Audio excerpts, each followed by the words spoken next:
Doctor Aryan एक archaeologist हैं जो हिमालयन केव्स में रिसर्च कर रहे थे।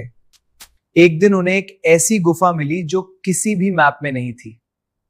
वहां उन्हें एक प्राचीन पांडुलिपि मिली जो चमक रही थी। उस पर लिखा था, समय वही रुकता है जहां सत्या का आरंभ होता है। जैसे ही उसे छुआ, गुफा में घड़ियों की आवाज गूंजने लगी, जबकि वहां कोई घड़ी नहीं थी। उस पांडुलिपि को लेकर अपने लैब में आए।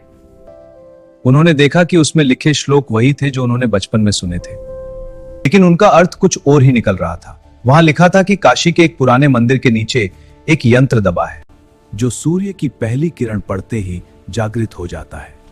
अजीब बात यह थी कि उस पांडुलिपि में 100 साल बाद की खगोलीय घटनाएं बिल्कुल सही लिखी थी।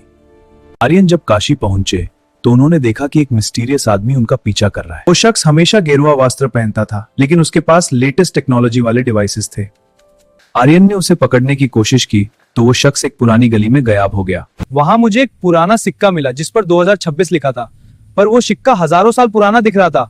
आर्यन उस गुप्त मंदिर के गर्भगृह में पहुंचे। वहां उन्होंने देखा कि वही मिस्टीरियस आदमी पहले से खड़ा था। तुम देर से आए आर्यन, उसने कहा। उसने अपना चेहरा दिखाया। वो आर्यन का ही बुधा रूप था। उसने बताया कि सनातन धर्म में काल एक सर्कल है। हम जिसे इतिहास समझते हैं वो असल में हमारा भविष्य है।